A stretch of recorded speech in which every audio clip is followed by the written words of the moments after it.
alagang kapatid.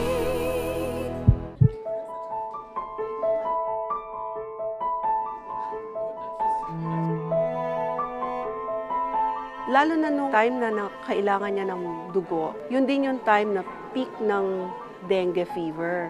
So lahat ng ospital, halos wala ng dugo. Sa Red Cross, naubusan na rin sila. So we had to source maraming kaibigan ng mga kaibigan, kahit hindi namin kilala. We had to ask for help.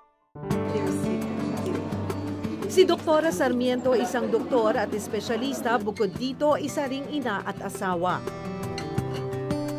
Ang mister ni Doktora taglay ang sakit na leukemia. Kaya hindi lang mga pasyente ni Doc ang nakararanas ng hirap tuwing kailangan ng dugo. Siya mismo 2 taon nang tinitiis ang hirap sa paghahanap ng dugong bubuhay sa kanyang asawa. Kung ang gamot kasi mabibili mo, ang dugo hindi. Kaya naman malaki ang pasasalamat niyang may mass blood donation na isinagawa ang Makati Medical Center Foundation at Department of Pathology and Laboratory para sa mga pasyenteng nangangailangan ng dugo. Tutuwa ako na marami ang nagbibigay ng dugo nila on this Valentine. Marami silang pwedeng gawin ngayon, makipag-date, but they chose to spend their day here. Tinatayang kada 2 segundo may isang taong nangangailangan ng dugo para sa heart surgery, liver transplant, cancer at trauma victims. 30% ng populasyon qualified donors, pero 10% lang ang nagdo-donate kada taon. Yung iba kasi marami silang naririnig, these are myths. No, sabihin nila baka meron silang makuhang sakit kung magdo-donate sila, baka sila ang mahawa. Yung iba naman iniisip nila baka masakit, baka matuyuan sila ng dugo, baka kakailanganin nilang ma-hospital after, baka sila himatayin o mahilo. These are all myths.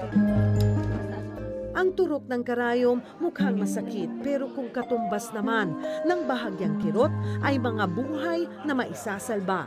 Tiyak na sulit ang sakripisyo. Kaya ang magigiting nating kapatid mula sa Armed Forces of the Philippines, maaga pa lang, handa na. Pumayag kami kagad na sumali dun sa invitation nila sa bloodletting activity. Para alam nila na hindi yung mga military is hindi lang pakikipagbakbakan. Ngayon, peacetime, so kailangan makipag-participate sa mga civic actions. Hindi rin nawala ang mga volunteer employees ng Makati Medical Center. May ngiti nilang ibinahagi ang makakaya nila. I'm just being lucky that I'm healthy enough to donate blood. Basta kayo ay malusog, 18 hanggang 65 years old, may bigat na hindi bababa sa 50 kilograms, walang iniinom na gamot, may sapat na tulog at pahinga, hindi nakainom ng alak at hindi buntis, maaari kayong mag-donate ng dugo every 3 months. Ang maganda, sa katunayan, ang blood donation ay nakatutulong din daw sa kalusugan ng blood donors. Ito, nakikita natin, yung mga donors natin, malalaman nila kung healthy ba sila. Kasi malalaman ko kung meron kang infection, anemic ka ba, kung meron ka ba yung transfusion transmissible infections like hepatitis B, hepatitis C, HIV, malaria, and syphilis. Ang pag-aalay ng sarili ang pinakamagandang paraan ng pagbibigay. Walang katumbas na halaga ang pagbabahagi ng sariling dugo sa iba para may buhay na maisalba. Ito ang pagbibigay ng tunay na alagang kapatid.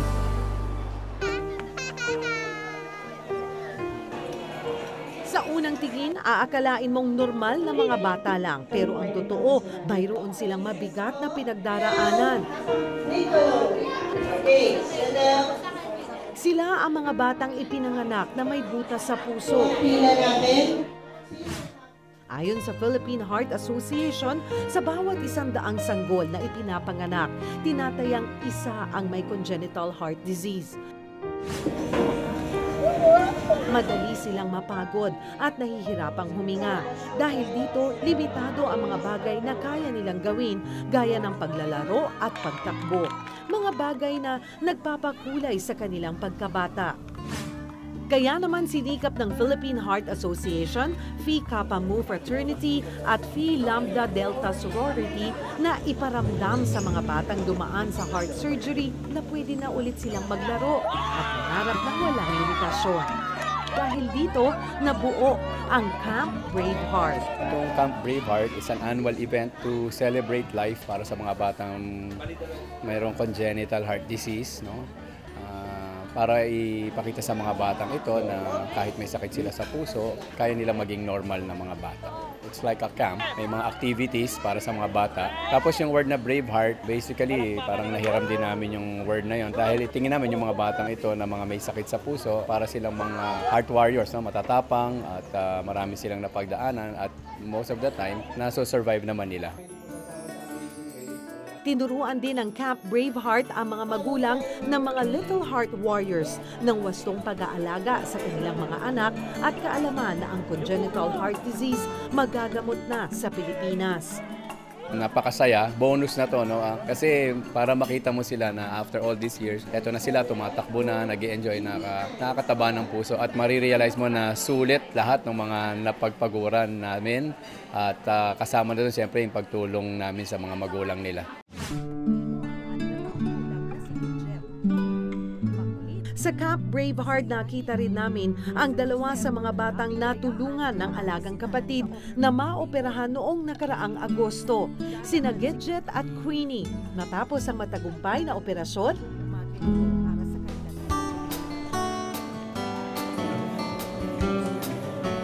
nagkaroon daw ng bagong buhay ang mga bata.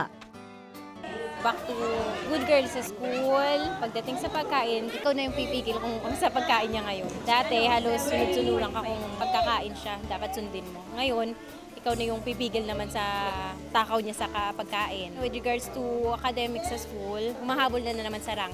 Salamat po sa kanila. Dahil po sa kanila, naging isang matatag na po akong bata. Tsaka po, sila po yung nagbigay inspirasyon sa akin. Kasi po paglaki ko po, gusto ko rin po maging doktor. Gusto ko rin po makatulong sa iba, katulad po nila.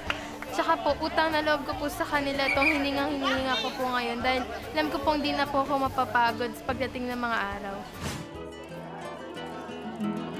Nakatataba ng puso na makitang matapang na nakikipaglaban sa karamdaman ang mga batang ito. Saludo kami sa inyo, kids. Truly, you have the bravest hearts.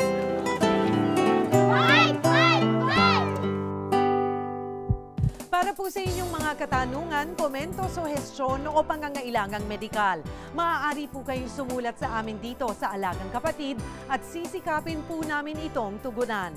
Mga kapatid, patuloy niyo po kaming samahan tuwing Sabado alas 6 ng umaga at Linggo alas 7 ng umaga. Dahil ang aming misyon na maging tagapagbantay ng inyong kalusugan at tagapaglingkod ng mga nangangailangan, lalo pa po naming pag-iigihan. Muli, ako po ang inyong kapatid, Cheryl Cosip. Alagang Kapatid, ang lunas na alay namin.